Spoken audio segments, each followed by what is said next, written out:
हम सब ये तो जानते ही हैं कि सुप्रीम कोर्ट का काम मुकदमों का फैसला करना है, लेकिन क्या ये भी जानते हैं कि हमारा संविधान उसे कुछ बहुत ही खास, असाधारण शक्तियां देता है। चलिए आज आर्टिकल 137 से 145 तक दी गई इन्हीं अनोखी शक्तियों को जरा समझते हैं।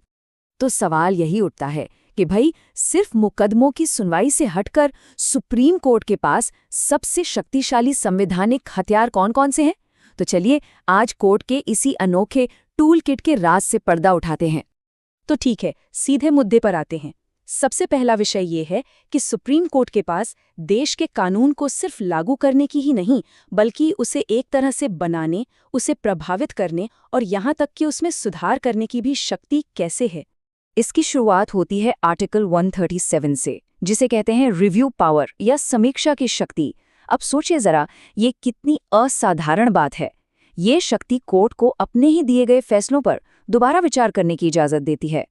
हाँ, लेकिन ऐसा नहीं है कि ये शक्ति अनलिमिटेड है। इसकी कुछ शर्तें हैं। एक रिव्यू पिटिशन यानी कि समीक्षा याचिका सिर्फ और सिर्फ तभी दाखिल हो सकती है जब फैसले में कोई साफ साफ गलती दिख रही हो या फिर सुनवाई के दौरान किसी बहुत जरूरी तथ्यों पर ध्यान ही न दिया गया हो। और बात यहीं खत्म नहीं होती। आर्टिकल 141 के मुताबिक सुप्रीम कोर्ट का कोई भी फैसला सिर्फ उस एक केस का नतीजा नहीं होता, बल्कि वो पूरे देश की तमाम अदालतों के लिए एक तरह से कानून बन जाता है। एक ऐसा कानून जिसे मानना ही होगा। कानूनी भाषा में इसी को कहते हैं डॉक्ट्रिन ऑफ प्रेसिडेंट या नज़ीर का सिद्धांत। और यही वो सिद्धांत है जो सुप्रीम कोर्ट को देश का सबसे बड़ा, सबसे ऊंचा कानूनी अथॉरिटी बनाता है। चलिए अब बात करते हैं कोर्ट की शायद सबसे असाधारण संवैधानिक शक्ति की। इसे आप पूर्ण न्याय की शक्ति भी कहते हैं। और जैसा नाम से ही जाहिर है, इसका मकसद ये पक्का करना है कि किसी भी हाल में न्याय अधूरा न रह जाए। ये शक्ति मिलती है आर्टिकल 142 से। ये आर्टिकल कोर्ट को ये अधिकार देता है कि वो किसी भी मामले में पूर्ण न्याय करने के लिए कोई भी जरूरी आदेश पास कर सकता है। और सबसे बड़ी बात यह है कि इसके लिए वो मौजूदा कानूनों की सीमाओं से आगे भी जा सकता है। अब अगले विषय पर आते हैं। ये समझना बड़ा दिलचस्प है कि सुप्रीम कोर्ट का जो अधिकार क्षेत्र है वो पत्थर की लकीर नहीं है। संसद चाहे तो उसे बढ़ा भी सकती है। ये दिखाता है कि कोर्ट की शक्तियां वक्त के साथ कैसे बदल सकती हैं या बढ़ सकती हैं।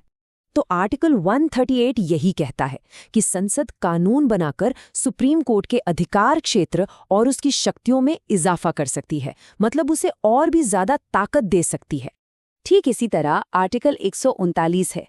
इसके तहत संसद सुप्रीम कोर्ट को कुछ और तरह की रिट जारी करने की शक्ति दे सकती है।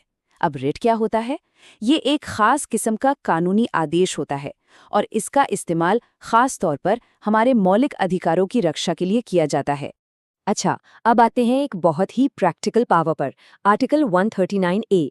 इसके हिसाब से अगर कानून का कोई एक ही बड़ा सवाल एक से ज्यादा हाई कोर्ट्स में अटका हुआ है, तो सुप्रीम कोर्ट उन सभी मामलों को अपने पास ट्रांसफर कर सकता है।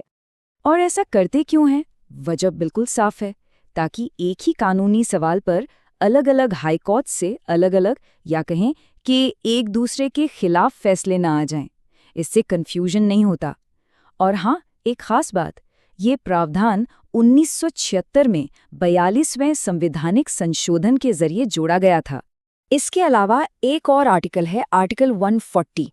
ये संसद को अधिकार देता है कि वो सुप्रीम कोर्ट को कुछ सहायक शक्तियां दे सकें, मतलब ऐसी पावर्स जो कोर्ट को अपना काम और बेहतर तरीके से करने में मदद करें। ठीक है, अब आते हैं अपने आखिरी हिस्से पर। इसमें हम ये देखेंगे कि सुप्रीम कोर्ट अपनी अंतिम अथॉरिटी को कैसे बनाए रखता है और सरकार की दूसरी शाखाओं के साथ उसका तालमेल कैसे बैठता है। आर्टिकल 143 ये कोर्ट को एक बहुत ही अनोखा रोल देता है, एक सलाहकार का रोल। इसके तहत भारत के राष्ट्रपति किसी भी बड़े कानूनी या संवैधानिक सवाल पर सुप्रीम कोर्ट की राय मांग सकते हैं। इस पूरी प्रक्रिया को प्रेसिडेंशियल रेफरेंस कहा जाता है, मतलब राष्ट्रपति एक सवाल कोर्ट को भेजते हैं और कोर्ट अपनी राय देता है। हालांकि ये सलाह सरकार को माननी ही पड़े ऐसा जरूरी नहीं है, पर फिर भी इसका वजन बहुत ज्यादा होता है। फिर आता है आर्टिकल 144। ये एक बात बिल्कुल साफ कर देता है कि भारत में हर अथॉरिटी, चाहे वो सिविल हो या जुडिशियल, सब के सब सुप्रीम कोर्ट की मदद करने के लिए संवैधानिक रूप से बंधे हुए हैं। इसी से ये पक्का होता है कि कोर्ट के आदेशों का पालन पूरे देश में हो। और आखिर में आर्टिकल 145 ये सुप्रीम कोर्ट को शक्ति देता है कि वो अपने कामकाज के नियम खुद बना सके। हाँ, इसके लिए राष्ट्रपति की मंजूरी जरूरी होती है। इससे कोर्ट को अपने काम करने के तरीके पर एक तरह का कंट्रोल और आज़ादी मिलती है। चलिए अब फटाफट एक रीकैप करते हैं, खास तौर पर उन लोगों के लिए जो किसी एग्जाम की तैयारी कर रहे हैं, ताकि ये सारे जरूरी पॉइंट्स दिमाग में बैठ जाएं। तो संक्षेप में याद रखिए, कोर्ट अपने फैसलों को रिव्यू कर सकता है, आर्टिकल 137, एक जैसे मामलों को अपने पास ट्रांसफर कर सकता है, 139A, उसके फैसले सब पर लागू होते हैं, 141, वो पूर्ण न्याय कर सकता है, 142, और राष्ट्रपति को सलाह भी दे सकता है, 143।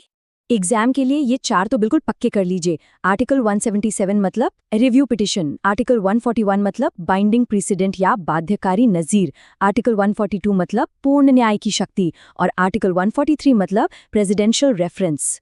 और अंत में इस एक शक्तिशाली विचार को हमेशा याद रखिए, सुप्रीम कोर्ट सिर्फ एक अदालत नहीं बल्कि संविधान का संरक्षक है।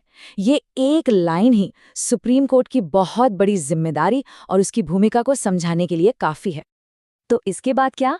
अगली बार हम बात करेंगे उन लोगों और प्रक्रियाओं की जो इस कोर्ट को चलाते हैं, यानी आर्टिकल्स 146 और 147 पर। तो जानने के लिए जुड़े रहिएगा।